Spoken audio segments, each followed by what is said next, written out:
Brownie orders அட்வான்ஸாக இருந்தனால, அதுக்கான சாக்லேட்ஸ்லாம் நான் ஆன்லைன்ல ஆர்டர் போட்டிருந்தேன். அவங்க எப்பவும் நான் வாங்குற பிராண்ட்ல தான் ஆர்டர் போட்டிருந்தேன். அவங்க அதே பிராண்ட் தான் அனுப்பியிருந்தாங்க. ஆனா சாக்லேட் கவர்ஸ் மட்டும் டிஃப்ரெண்ட்டா இருந்தது. என்னடா இது புதுசா இருக்கே! சரி நல்லாருக்குமா என்னன்னு தெரியலையே! கஸ்டமருக்கு குடுக்குறதுக்கு முன்னாடி நம்ம இத வந்து டெஸ்ட் பண்ணி பார்த்துடலாம் அப்படின்னு சொல்லிட்டு, நான் எங்களுக்கு தேவையான ஒரு ப்ரௌனிய வந்து அதே சாக்லேட்ல ரெடி பண்ணி எடுத்து பார்த்தேன். பட் நான் பயந்ததுக்கு கொஞ்சம் கூட ஒர்த்தே இல்லாத மாரி அவ்ளோ டேஸ்ட்டா இருந்தது ப்ரௌனி. நான் நார்மலா முன்னாடி பண்ற ப்ரௌனிய விட இப்ப பண்ற ப்ரௌனி ரொம்பவே டேஸ்ட்டு. அதுக்கான காரணம் வந்து சாக்லேட் வந்து அந்த பிராண்டா என்னன்னு தெரியல. இப்போ ரொம்பவே டேஸ்ட்டா வந்திருக்கு இந்த சாக்லேட் வந்து. அதனால எனக்கு ரொம்பவே புடிச்சு போச்சு.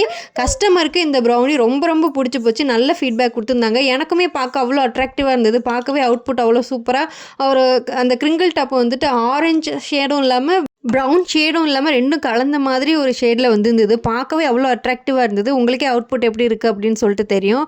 பார்க்க நல்ல கிரிங்கிள் டாப்போட நல்ல கிளாஸியா இருந்தது. உங்களுக்கும் இந்த மாரி ப்ரௌனி வேணும் அப்படின்னா, நம்மளோட சேனல்ல பயோல இன்ஸ்டா லிங்க் குடுக்குறேன். வேணுன்ற ஆர்டர் டிஎம் பண்ணிக்கோங்க. வீடியோ பிடிச்சிருந்தா மறக்காம லைக் அண்ட் சப்ஸ்கிரைப் பண்ணி சப்போர்ட் பண்ணுங்க. பாய்.